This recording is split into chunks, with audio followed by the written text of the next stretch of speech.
13 horas en punto. Muy buenas tardes con cada uno de nuestros televidentes. Les damos la bienvenida a esta emisión informativa de Telediario con las noticias más destacadas de este viernes 15 de mayo. Iniciamos con nuestros titulares.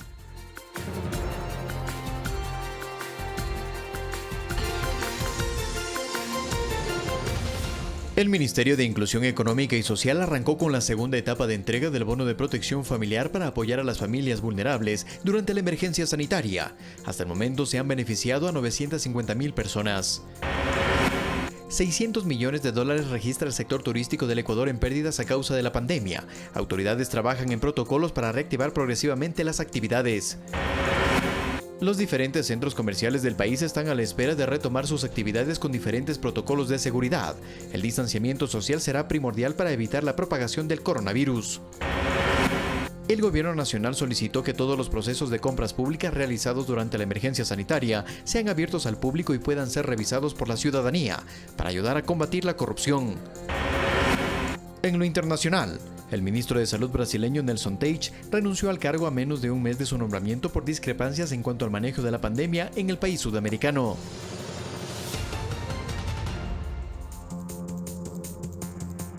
Iniciamos el desarrollo de la información. El escenario económico para el Ecuador es desalentador y las consecuencias pueden ser catastróficas si no se ofrecen salidas a través de las leyes en materia urgente que tramita la Asamblea Nacional. Analistas ofrecen sus criterios sobre lo que consideran que enfrenta el país. La caída del precio del petróleo y la paralización económica del país, fruto del COVID-19, son elementos clave de un escenario desalentador en términos económicos. Según estimaciones, en este año se registraría un déficit fiscal de 12,000 millones de dólares. En el programa Ecuador al Futuro, los analistas Santiago García y Mauricio Pozo coincidieron en la necesidad de que todos los sectores deben contribuir para apostarle a una recuperación de la economía. Esta es una realidad que involucra a todos los actores, al gobierno, al sector privado, a los empleadores, a los empleados, a los banqueros, a los clientes de los bancos. Eso es clave este momento para poder salir de la mejor manera posible de este hueco, de esta terrible situación, tanto desde el Estado y tanto desde la sociedad, porque también debemos ser actores de nuestro desarrollo. Pero para que ello ocurra, el papel político de la Asamblea Nacional es determinante para ofrecer alternativas. Sin embargo, las propuestas de ley en materia urgente enfrentan resistencias a los ajustes económicos. Por ejemplo, las bancadas de Suma, Revolución Ciudadana y el Partido Social Cristiano expresaron su rechazo al proyecto de ley humanitaria. Mi rechazo absoluto al informe presentado por la mayoría. El planteamiento de nuestra bancada es de oposición a esta ley. Y hoy día estamos en contra de que le metan la mano con más impuestos a los ecuatorianos y a las empresas.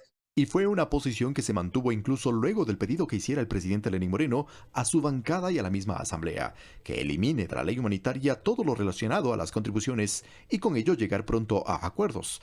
Pero las condiciones electorales de 2021 deben ser tomadas en cuenta en el análisis, advierte Marcelo Espinel del Observatorio Legislativo, pues el 75% de los asambleístas puede optar por la reelección.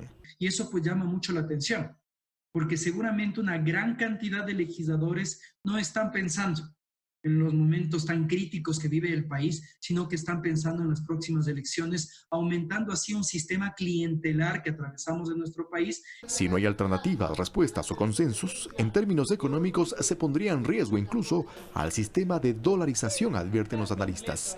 En definitiva, el futuro es complejo y no necesariamente las decisiones políticas se asientan en la conciencia cívica y de apoyo nacional. Pero si es que el interés de los legisladores únicamente es pensar en las elecciones del 2021, es necesario que los ecuatorianos pongamos ojo a la actuación de estos legisladores y que pues ejerzamos nuestro legítimo derecho al control social y sobre todo al voto en el siguiente año. En la balanza del análisis se debe colocar si en los tomadores de decisión prima en sus intereses la popularidad o imagen o apuntan a la paz social, la justicia y la vida de todos. Eduardo Córdoba, Medios Públicos. La Asamblea Nacional retomó la sesión plenaria 669 que debate la ley de apoyo humanitario. Más de 60 asambleístas han intervenido y en este marco se solicitó que se realice un examen especial a todos los legisladores y su equipo de trabajo. Escuchemos al proponente Fernando Flores. Que se solicite a la Contraloría General del Estado que inicie de inmediato un examen especial a los 137 asambleístas que en un lapso no mayor a 45 días se entreguen resultados de estos exámenes, los mismos que deberán ser publicados, que el pueblo ecuatoriano conozca los mismos. Este examen especial que debe realizar la Contraloría General del Estado debe incluir a su equipo de trabajo, es decir, asesores y asistentes.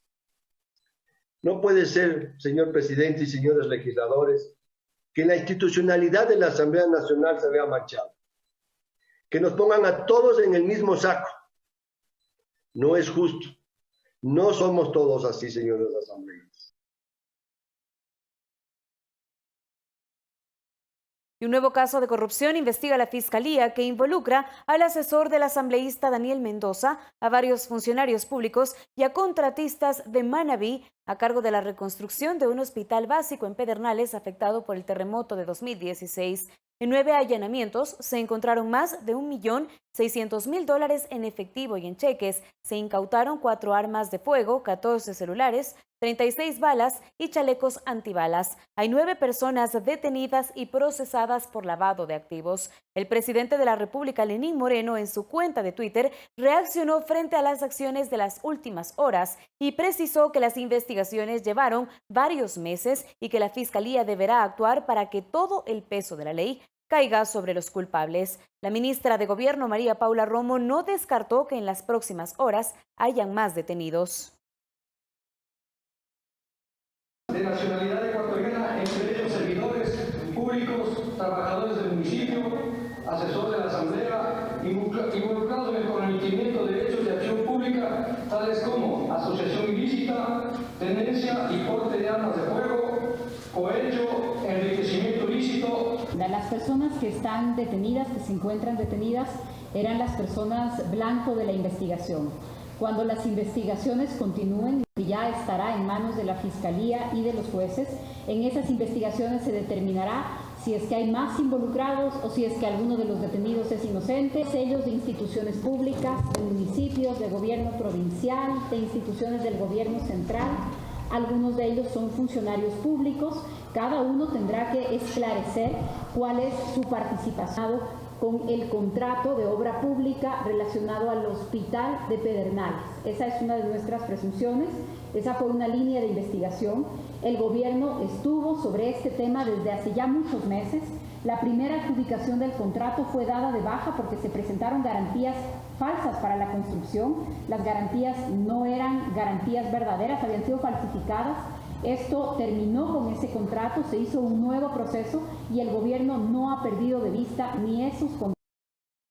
Y a través de su cuenta de Twitter, el asambleísta Daniel Mendoza publicó los siguientes mensajes.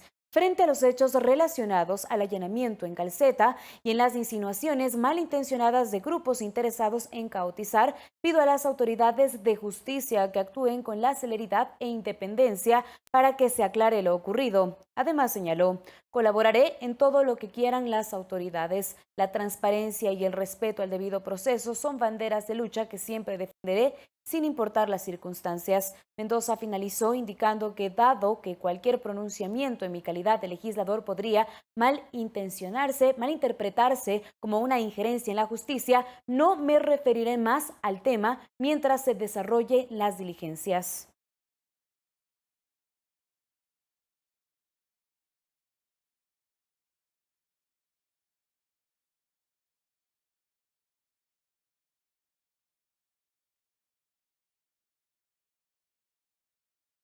Y una vez decretada la emergencia sanitaria, el Gobierno Nacional solicitó que todos los procesos de compras públicas realizados durante la pandemia estén abiertas al público. Como ciudadano, usted también puede revisar las adjudicaciones y ayudar a combatir la corrupción. Las denuncias por sobreprecios e irregularidades en las compras públicas durante la emergencia sanitaria cada vez van en aumento.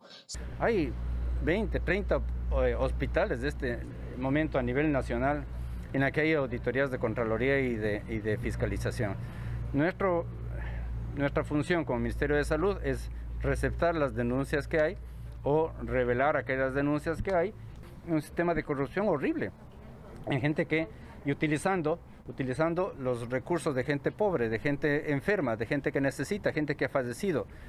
para ese fin, para lucrar de eso. Eso es algo abominable, es una cuestión que no tiene nombre. Con el sistema de compras públicas datos abiertos, cualquier persona puede convertirse en veedor del Estado, denunciando los actos de corrupción. Usted puede acceder al portal www.cercop.gov.es y presionar el botón SOCE. En sistema de contratación, escoja búsqueda emergencia. Luego, podrá ingresar los criterios de búsqueda y si no lo conoce, ingrese el código CAPTCHA y hace clic en Buscar. Se desplegará el listado de todas las entidades contratantes y los procesos de compras. Muy bien hecho, muy bien protocolizado, en la que se va a permitir que las compras se hagan una vez. Va a haber 300 o 400 millones de dólares de ganancias, lo que se calcula. Una compra pública en la que todo el mundo tenga acceso a concursar, los proveedores, etcétera. Y luego de eso se va a hacer un sistema de automatización en la que la responsabilidad, por ejemplo, de bodegaje va a las compañías farmacéuticas, no a nosotros como Ministerio de Salud. Sin embargo, obviamente vamos a tener almacenamiento de eso. Pero lo importante es garantizar que cada sujeto, que cada persona que tenga una receta, va a ver inclusive receta electrónica, reciba. Y no debe la receta a 3 y 4 sitios para vender esos insumos. Una vez decretada la emergencia, el Gobierno Nacional dispuso la apertura del Sistema Unificado de Compras Públicas para detectar a quienes negocien con el dinero del pueblo ecuatoriano durante la pandemia y rindan cuentas a la justicia. La corrupción es un problema nacional. La gran diferencia es que nosotros no la vamos a tapar.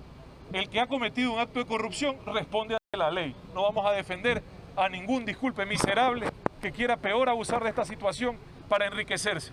Los recursos son escasos, estamos viendo una crisis económica compleja. No hay espacio para ese tipo de comportamientos, ni ahora ni nunca. Gracias a Dios nosotros tomamos la decisión de que todas las compras en emergencia sean públicas, en línea y en vivo. Vamos a revisar todo y quien ha cometido un acto de corrupción tenga la seguridad que va a responder ante la ley. Mariuxi Buenaño, Medios Públicos.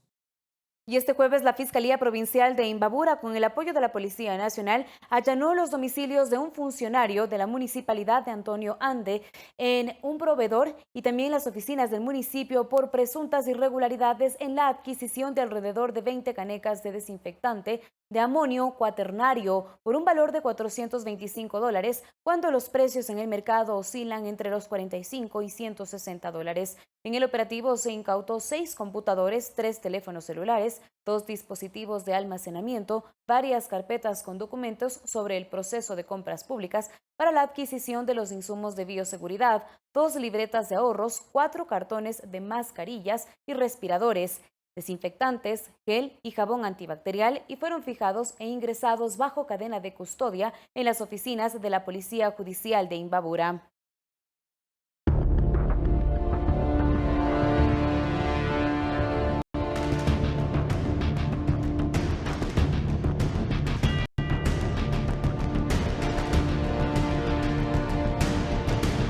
En las próximas horas, el Comité de Operaciones de Emergencias tomará nuevas resoluciones. Así lo anunció la ministra de Gobierno, María Paula Romo. La tarde de este viernes, el COE recibirá en audiencia al presidente de la Federación Ecuatoriana de Fútbol para analizar el protocolo para retomar el Campeonato Nacional de Fútbol y a representantes de la Iglesia para reabrir los templos. El protocolo para la apertura de templos, también relacionada con el semáforo, no necesariamente celebraciones y misas, sino la apertura de templos para que las personas, para que los fieles puedan ingresar, puedan visitar los lugares de oración. Tenemos este pedido por algunas iglesias. También tenemos una discusión y una conversación. Vamos a recibir al presidente de la Federación Ecuatoriana de Fútbol sobre el tema de deporte. La Secretaría de Deportes está trabajando en un protocolo para la práctica de deportes en aire libre para la población. Revisar la solicitud del municipio de Manta para autorizar proyectos piloto de construcción. El municipio de San Borondón cambia de semáforo y quiere incorporar en su nuevo semáforo proyectos piloto de restaurantes. De mi conversación con alcaldes y alcaldesas del país, nosotros creemos que varias decenas de cantones cambiarán de semáforo esta próxima semana. Los semáforos son una buena señal porque nos permiten más horas de trabajo. Y más horas de trabajo, más horas de salir a comprar alimentos, etcétera, son más horas también para que menos personas se concentren, menos personas. Y los diferentes centros comerciales del país están a la espera de retomar sus actividades con diferentes protocolos de seguridad con el objetivo de que las personas mantengan su distanciamiento respectivo y sobre todo evitar la propagación del COVID-19.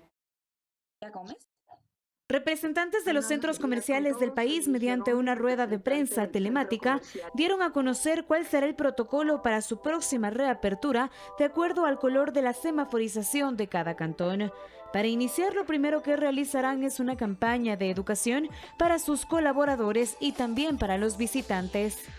Les mencionaba, estamos nosotros preparándonos todos los días para ofrecerles a nuestros visitantes, colaboradores y dependientes un ambiente que minimiza el riesgo. Así que estamos listos en cuanto nos den luz verde las autoridades competentes para empezar la actividad.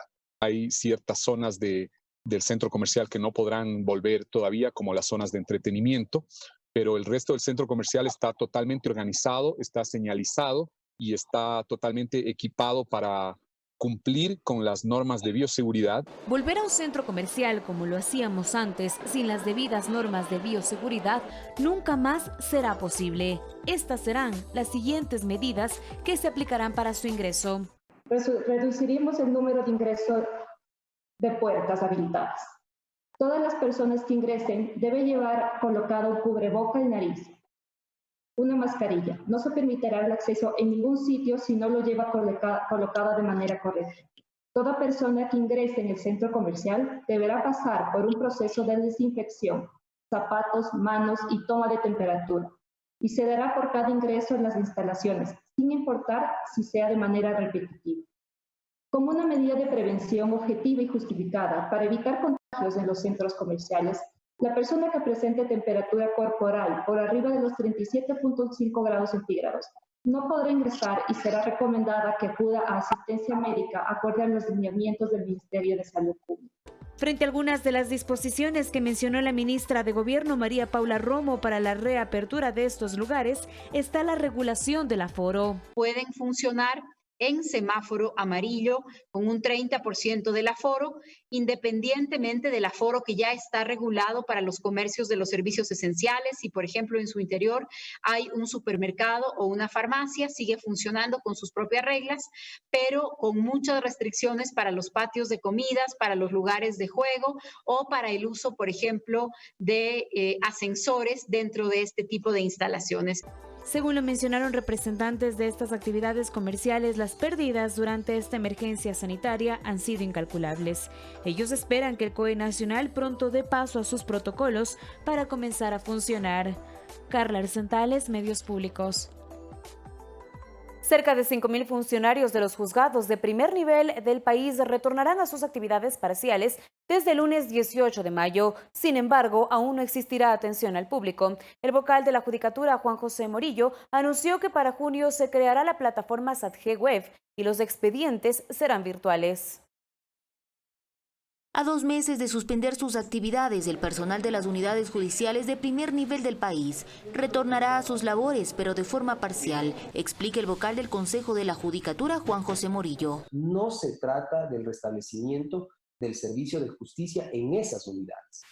No va a haber atención al público, es solo un trabajo interno. Son cerca de 5.000 los trabajadores judiciales a nivel nacional que retornarán bajo estrictas medidas de seguridad y por turnos para evitar superar el 30% de aforo de las instalaciones. Estos funcionarios tratarán de darle movilidad a estos procesos de manera interna para que cuando lleguemos al momento de restablecer el servicio ya tengamos un trabajo bastante avanzado. En estas unidades de primer nivel aún no se levanta la suspensión de plazos y términos, caso contrario a lo que sucede en las Cortes provinciales y nacional, donde ya se activó parcialmente el trabajo desde el lunes 11 de mayo. Esto involucra un despacho interno que nosotros le hemos denominado, es decir, a puerta cerrada, es decir, sin afluencia de público. Adicionalmente, Morillo anunció que se dará un salto tecnológico, pues está implementando la firma electrónica para presentar escritos a través de la ventanilla virtual. Y desde junio se relanzará la plataforma SATG. Actualmente es unidireccional y solo permite efectuar consultas sobre los casos.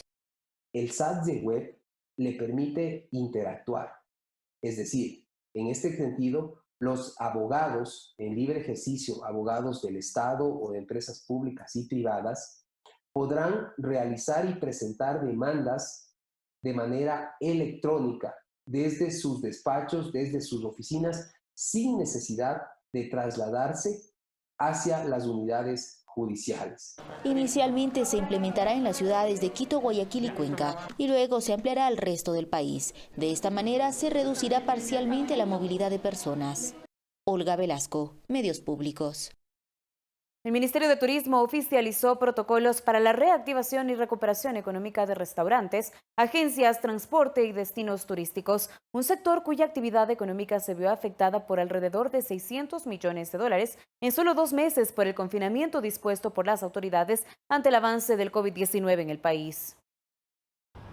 En el norte de la ciudad de Quito visitamos el restaurante de don Leandro Buratovich, presidente de la Agremiación de Restaurantes de Pichincha. Él nos cuenta lo mal que lo ha pasado este sector ante el cierre de sus negocios debido a las medidas de cuarentena y aislamiento implementadas por las autoridades para contrarrestar los contagios por COVID-19. Entonces estamos todos los meses, todos los días que abrimos, igual a puerta cerrada, para trabajar a domicilio, estamos a pérdida. Eso representa el cierre del restaurante. Porque como tú sabes, en cualquier negocio tú puedes aguantar hasta un cierto punto y ese punto ya está llegando el día.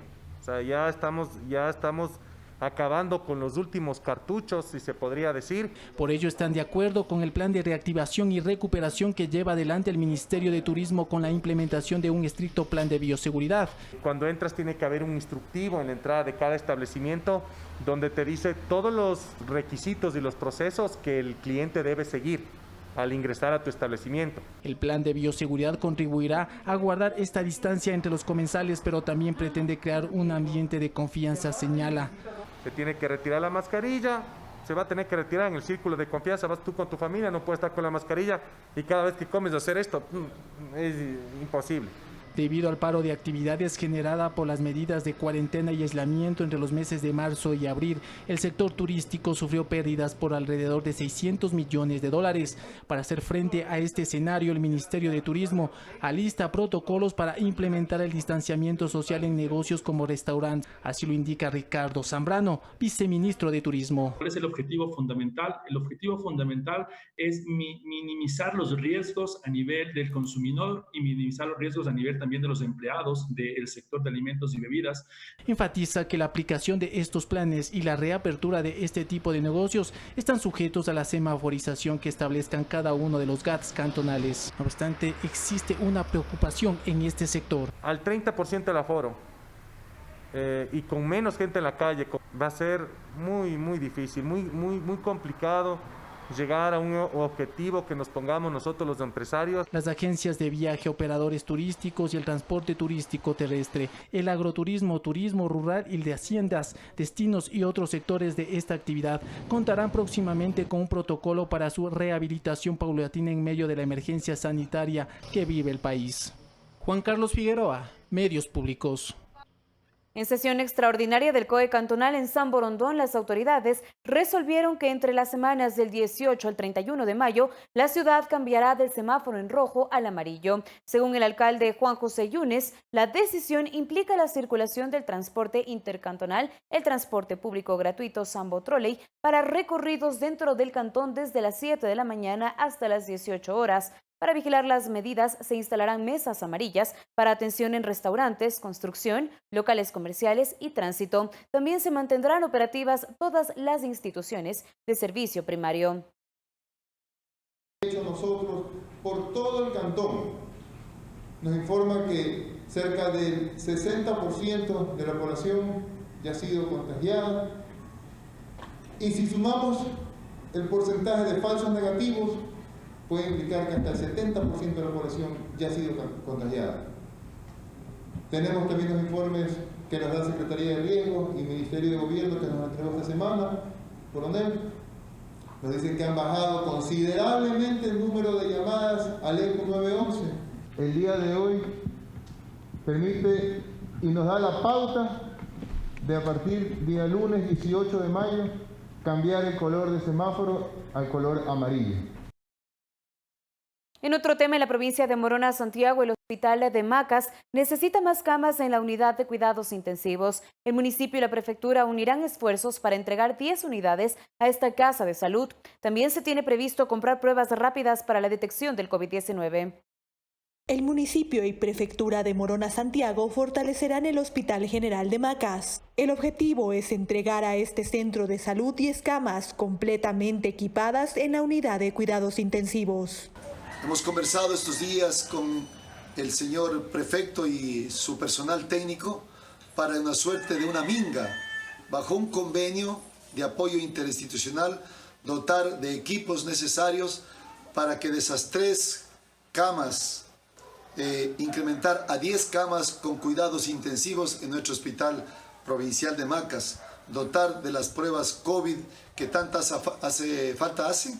Actualmente cuentan solamente con 3 camas y aquello dificulta la atención de la población. Se va a entregar recursos que superan los $400,000 para adecuar la sala UCI, adquirir 7 ventiladores y 7 camas para cuidados intensivos y así, privilegiando la vida, cambiar la realidad de salud de Morona Santiago. Como parte de este proyecto también se tiene previsto implementar el área de cuidados intermedios, que es la zona que actualmente está declarada de aislamiento para pacientes con COVID-19. Esta provincia tiene previsto pasar al semáforo amarillo a partir del 1 de junio. Y en este tiempo esperan comprar pruebas rápidas para detección temprana de esta enfermedad. María Elena Vaca, Medios Públicos. El Ministerio de Inclusión Económica y Social arrancó con la segunda etapa de entrega del bono de protección familiar creado por el gobierno para apoyar a familias que viven del día a día en esta pandemia del coronavirus. Según esta cartera de Estado, serán en total 950,000 los ecuatorianos beneficiados con esta prestación que comenzó a entregarse desde abril pasado. Esta etapa comenzó este jueves, con la notificación a 100,000 nuevos beneficiarios del bono de protección familiar. Según el Ministerio de Inclusión Económica y Social, para esta segunda etapa se ampliará el número de adjudicatarios hasta llegar a un total de 950,000 ecuatorianos de familias que viven del día a día y que esta pandemia afectó sus ingresos.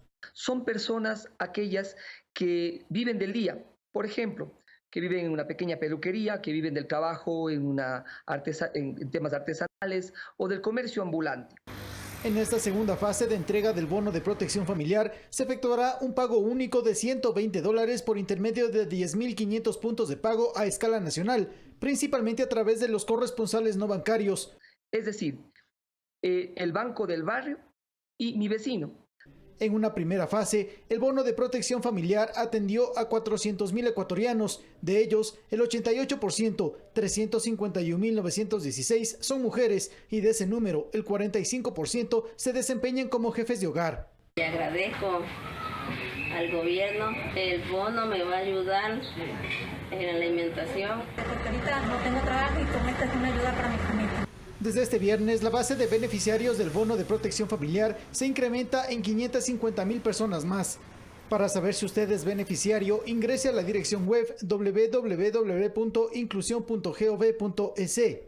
Tome en cuenta que los beneficiarios del bono que no pudieron cobrar en abril lo podrán hacer a partir de este viernes con el monto único de $120 hasta el mes de junio. El cobro se lo hará sobre el último número de su cédula, es decir, si su documento de identidad termina en 2, podrá cobrar el 2, el 12 o el 22 de mayo o de junio. La entrega de bonos de protección familiar más los kits de alimentos hace que los ecuatorianos beneficiados en esta emergencia sanitaria lleguen a los 2 millones. Javier Ceballos, Medios Públicos. La entrega del bono de protección familiar por parte del Gobierno Nacional a familias de escasos recursos económicos ayuda a enfrentar la crítica situación económica que atraviesa el país a causa del COVID-19. Conozcamos varias historias ciudadanas que se benefician con la entrega de esta ayuda. He sido beneficiada de este bono solidario del gobierno que está dando en esta emergencia sanitaria y me viene de mucha ayuda. Gracias a Dios por haber sido beneficiada. Porque ahorita estamos en una situación muy difícil, mi esposo no tiene trabajo, gracias a Dios. María Palma no puede contener las lágrimas. Sabe que el bono de protección familiar le ayudará a alimentar a sus hijos. Ella es una de las 550,000 personas que desde este viernes 15 de mayo cobran el bono de protección familiar en esta segunda etapa. Son 114 millones de dólares que hemos destinado para este bono en la primera y la segunda fase. Suma un total de 940,000 familias que han sido beneficiadas con el bono de protección familiar. En el Guasmo Norte, en Guayaquil, Ana Wong termina de cocinar una sopa. Recibió el bono y con ello compró alimentos para sus hijos. Qué bueno que esté entregándome el gobierno, obviamente me sirve ahorita en esta pandemia que estamos pasando para alimentos, más que todo para alimentos. Que no me falta aquí en mi casa, más que todo porque tengo mis hijos. Jacinta Cervantes es vendedora informal y tras la crisis sanitaria no puede salir a vender sus productos a la calle. Sus ingresos se acabaron. Y bueno, pues uno dice llegará la hora algún día. Yo inscribía, pero gracias a Dios me dio suerte Dios.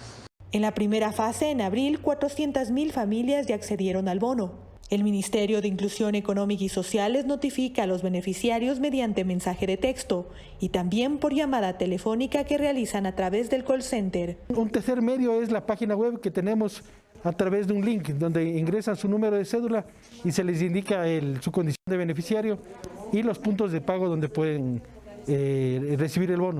María Elena Vaca, Medios Públicos. Militares que vencieron al COVID-19 se reintegran a sus actividades para seguir en la lucha contra la enfermedad.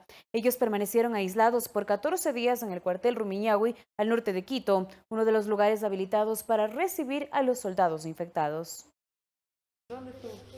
Carla es médico y directora del centro de salud de este recinto militar. Fue una de las primeras contagiadas de COVID-19 en el ejército. Pertenece al agrupamiento de comunicaciones de guerra electrónica, conocido como Cuartel Rumiñahui en Quito. Sus primeros síntomas fueron fiebre y dolor de cuerpo. También diarrea y tuve un rash alérgico en la piel. Son granitos que me aparecieron en la piel, sobre todo en las extremidades inferiores.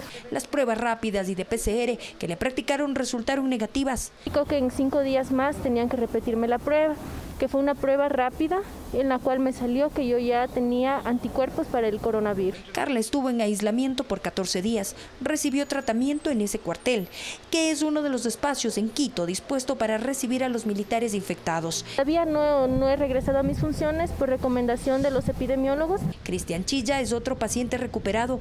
Llegó sin síntomas desde Guayaquil. Ahí cumplía operaciones de control. Resultamos de los 13, salimos positivos, la mayoría, y pocos negativos. Dice que es una enfermedad difícil. Sentí impotencia, pues no podía continuar con su trabajo. Estamos 10 días prácticamente con permiso domiciliario.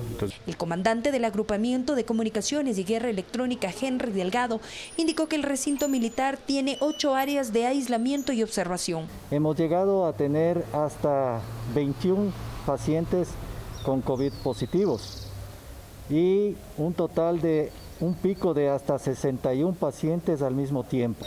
Y en el alta que se les ha dado, se ha llegado al momento hasta 105 pacientes. Este es uno de los espacios.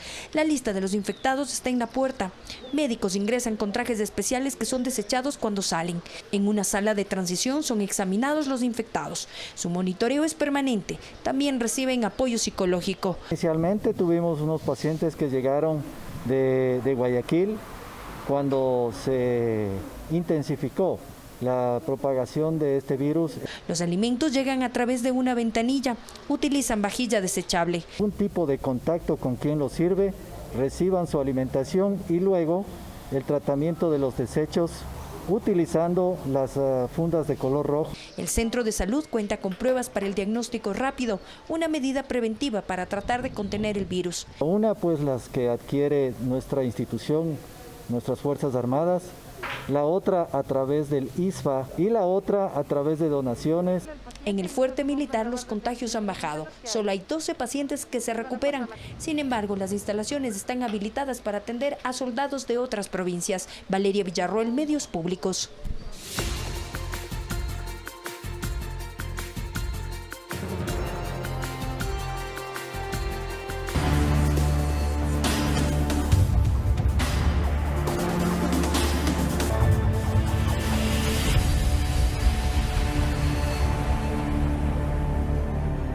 Los anticoagulantes podrían detener la entrada del COVID-19 en células. Se trata del medicamento heparina, con el cual se llevaron a cabo pruebas con muestras de riñón de mono verde africano. El anticoagulante heparina podría detener hasta un 70% la entrada del COVID-19 en las células, según un estudio realizado por la Universidad Federal de Sao Paulo con la colaboración de científicos ingleses e italianos. El estudio señala que el medicamento, además de combatir los trastornos de la coagulación, que pueden afectar los vasos pulmonares y la oxigenación, parece tener la capacidad de dificultar la entrada del SARS-CoV-2 en las células.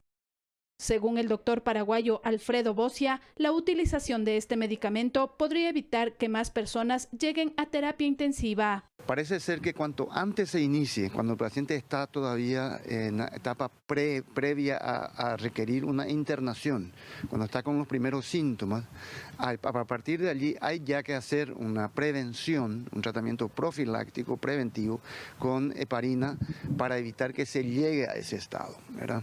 Entonces, lo que se evita es probablemente que un mayor número de pacientes tenga que ser internado en terapia intensiva.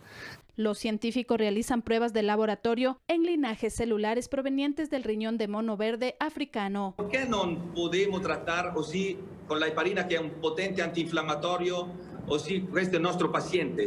E iniziamo questa terapia con la heparina a basso peso molecolare, ma con una dose terapeutica más larga. No la dosis profiláctica, una dosis más larga. Y esta es la vuelta por obtener una guarición muy rápida, muy importante.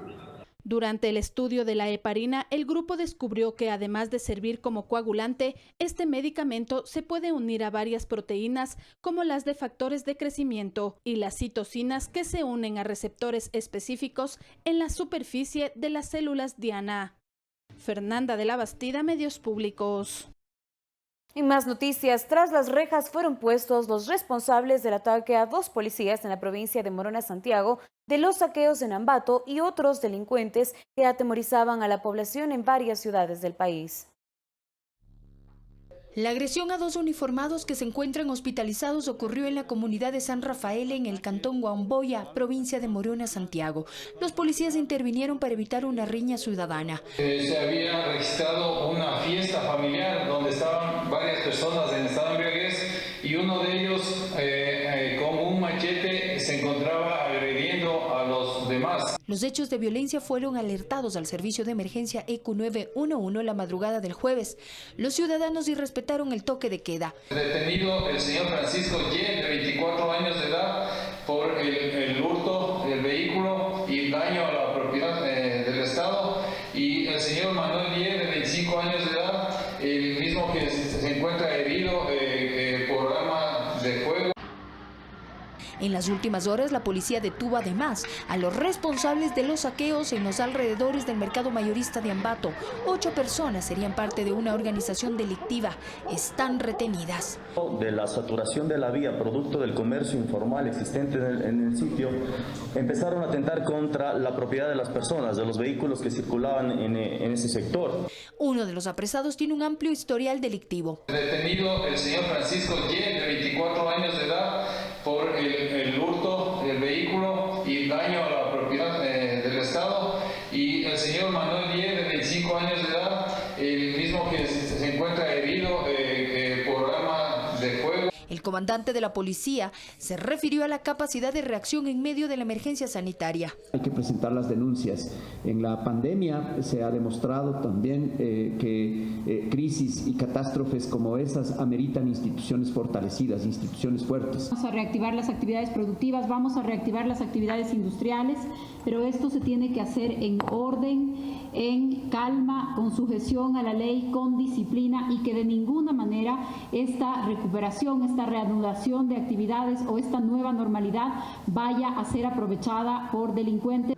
Romo destacó la entrega de mascarillas para que la población se proteja en esta nueva etapa de distanciamiento social que no tiene una fecha límite. Entregando a nivel nacional también muchos que nos donan también a gente que no porta en la calle. Carrillo mencionó que se hará una planificación para que los policías tengan periodos de descanso después de 2 meses de ardua labor por la emergencia. Valeria Villarroel, Medios Públicos. Las personas que en estado etílico llaman al número de emergencias 911 o que se desploman en la calle por su estado de embriaguez generan inconvenientes en la gestión de auxilios. Se pide nuevamente a la ciudadanía y a la colaboración ciudadana.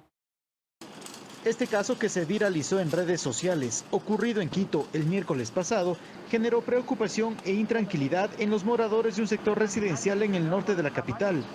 De quien se pensó inicialmente que falleció por coronavirus, resultó que era un ciudadano en avanzado estado de embriaguez. Para el director del Servicio Integrado de Seguridad ECO 911, Juan Zapata, estos hechos no pueden volver a repetirse por una simple razón. Nosotros tuvimos que articular a la red de salud, al Ministerio de Salud, al Cuerpo de Bomberos, a la Policía Nacional, a los agentes de tránsito, porque obviamente entendíamos que se trataba de una emergencia, de un posible caso de COVID. Entonces se aplica un protocolo en donde se mueven a todas estas instituciones. Esto no solamente es un mal uso de recursos, sino que, vuelvo a insistir, perdemos tiempos fundamentales y sobre todo perdemos los recursos que a lo mejor sí se necesitan en otro lado como una verdadera emergencia. Como autoridad encargada de la gestión de auxilios a escala nacional, Zapata expresó su apoyo si las autoridades locales establecen, por ejemplo, la llamada ley seca. Y si es que la solución estaría en un posible estado, como usted dice, de ley seca en el país, pues habría que analizarlo y habría que tomarlo, porque nosotros somos quizás los primeros perjudicados en acciones tan irresponsables como esta. Y es la propia Policía Nacional la que acude a los llamados de emergencia, la que pide la colaboración ciudadana. Por favor, se mantengan en casa, que nos ayuden de esa manera. Los compañeros médicos y Policía Nacional estamos haciendo lo que está en nuestras manos para nosotros poder proteger y que la ciudadanía también se colabore, ¿no? Que tome conciencia de todo lo que está pasando y se queden en casa. Es una situación de emergencia que todavía no está del todo superada. De nuestra disciplina y responsabilidad dependerá que todo esto pase lo más rápido posible. Javier Ceballos, Medios Públicos. Antes de ir a una breve pausa, compartimos con ustedes más saludos de nuestros televidentes a través de Segmento Conectados. Si quiere enviar su saludo y ser parte de esta iniciativa, escríbanos a través de la aplicación de WhatsApp al siguiente número celular: 098-757-1631. Los mensajes pueden ser enviados desde cualquier parte del mundo porque Telediario y los medios públicos son el enlace con sus familiares y amigos.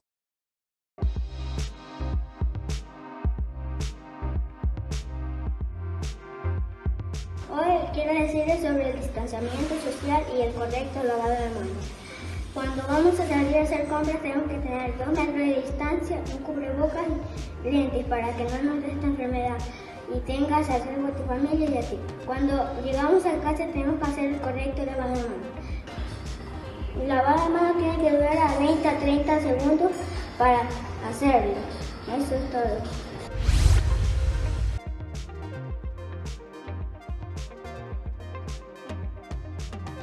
Por mi papá, por tus seres queridos, quédate en casa. Quédense en su casa para que mi papito regrese a la mía. Que Dios les bendiga.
Estamos de regreso con más información nacional. El 11 de mayo pasado, 3 personas fueron detenidas en el sector de Pifo por presunto tráfico de drogas, entre ellos los padres de un niño que viajaba a Quito para su tratamiento contra el cáncer. El responsable indicó que ellos no participaron en los hechos, sin embargo siguen detenidos. La familia pide su liberación para que puedan llevar al niño el 20 de mayo a Solca. La Fiscalía informó el 13 de mayo en Twitter sobre la detención de 3 personas por presunto tráfico de drogas a gran escala, entre ellos Lorena P. y Luis R., padres de un menor de edad. Ellos tienen prisión preventiva. Según su defensa, son inocentes y se dirigían a una cita médica con su hijo, quien padece cáncer. El vehículo de una fundación en el que iban a llegar a Quito se dañó. Nosotros deslindamos en todo momento la responsabilidad de mis patrocinados porque son personas honestas, honorables. En ningún momento ellos se dedican a ninguna actividad ilícita. Lastimosamente fueron víctimas de su inocencia. El presunto responsable del hecho declaró que la pareja no tenía nada que ver en el ilícito. En la audiencia de formulación de cargos, la señora jueza que en turno abocó conocimiento dictaminó la prisión preventiva de los 3. Dijo a viva voz que ellos no tenían ninguna responsabilidad, ninguna participación y que él es el único causante de esto. El abogado pide que se realice la audiencia para que se otorguen medidas cautelares a los padres del menor. A fin de que estas 2 personas se acerquen con el pequeño hasta el hospital oncológico y reciba la atención adecuada. Es un caso extremo porque está en juego y en riesgo la vida del pequeño. Indica que es un requisito que los padres firmen la autorización para que al niño se le practique la quimioterapia. El abuelo del menor reafirma la inocencia de sus familiares. Rogaría que nos ayuden, que le dejen libre, que son inocentes. Son personas inocentes que nada tienen que ver. El niño junto a su hermana de 12 años están en el campo en la Amazonía con sus abuelos paternos. Y en este cuarto el pequeño estuvo recuperándose de la quimioterapia hace un tiempo. No acceder al tratamiento a tiempo puede afectar gravemente la salud del niño. Tiene leucemia aguda. Imagínese un niño con esta enfermedad y que no se hagan los tratamientos como son adecuados. Es gravísimo. Entonces, pedimos la censura que nos ayude para que los mismos padres le lleven. Si los padres no son liberados hasta el 20 de mayo, fecha en la cual tiene otro tratamiento, este abuelo solicita que el Ministerio de Salud les apoye para trasladar al menor a Quito a recibir el tratamiento. Tendríamos que pedir al ministerio que nos ayude con un transporte, con los médicos, no sé cómo, pero que nos ayuden para llevarle, para que se haga el tratamiento. No podemos dejar morir un niño que está comenzando a vivir. Verónica Rivadeneira, Medios Públicos. El MIES recibió de UNICEF la donación de 521 kits de aseo que se están entregando durante esta semana para centros infantiles de la ciudad de Guayaquil. Entre el miércoles 13 y el sábado 16 de mayo, el MIES realiza la distribución de 521 kits de aseo infantil para 7 centros de desarrollo infantil ubicados al sur y norte de Guayaquil. Dicho material fue donado por el Fondo de las Naciones Unidas, UNICEF, con el propósito de aportar al bienestar de niños y niñas de 1 a 3 años durante la emergencia sanitaria. Y espero sigan haciendo esta labor porque están ayudando a muchas familias, ya que ahorita la situación está muy mala. Los kits contienen pañales, jabón de baño, crema, cobija, toalla de mano y toallitas húmedas. Junto con esto, se entregaron raciones alimenticias. Este es uno de los varios kits que nos han dado de alimentos por lo que está pasando con la pandemia y hasta ahora todo bien. Entre los centros de desarrollo infantil beneficiados se encuentran Sagrado Corazón de Jesús, Salvador Chiriboga y Toda una Vida, donde se atienden a más de 521 niños y niñas. Están entregando para que ellos también a su vez en su casa también continúen con la alimentación adecuada. Luis Alfredo Zúñiga, Medios Públicos.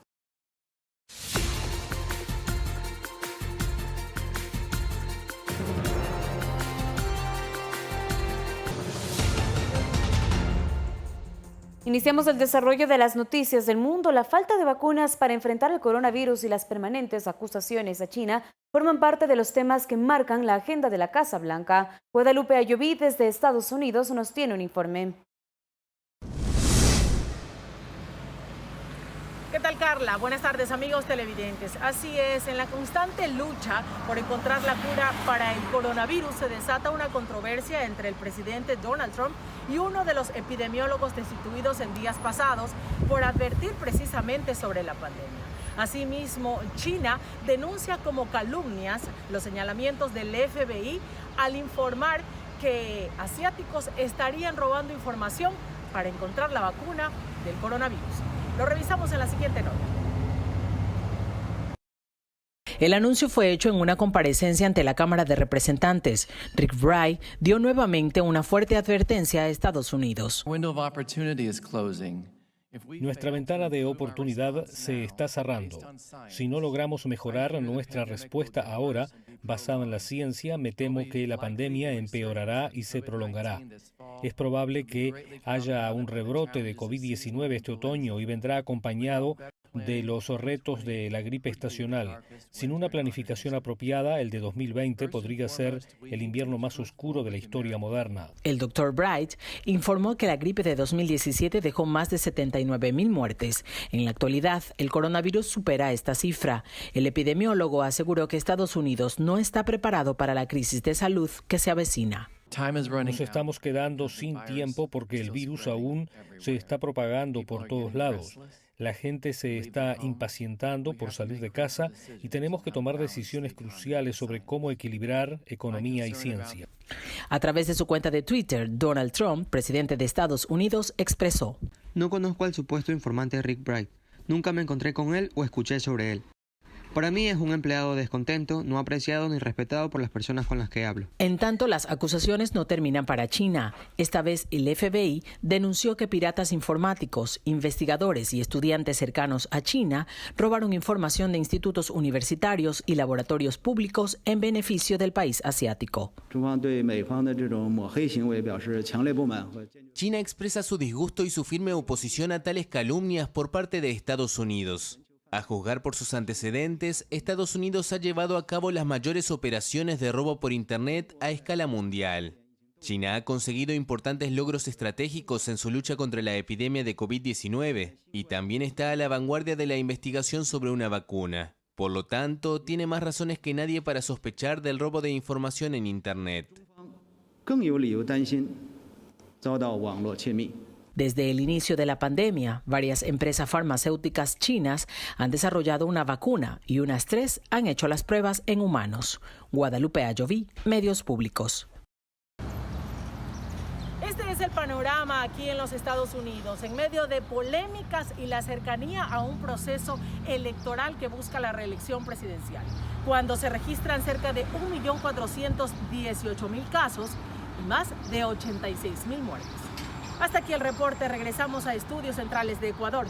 Soy Guadalupe Ayoví, reporté desde Nueva York, Estados Unidos, para los Medios Públicos. Buenas tardes. Buenas tardes, Guadalupe. Muchas gracias por tu reporte y, por supuesto, muchas gracias a cada uno de nuestros televidentes por acompañarnos en este espacio informativo. Usted continúe en sintonía de Ecuador TV. Buenas tardes y excelente viernes.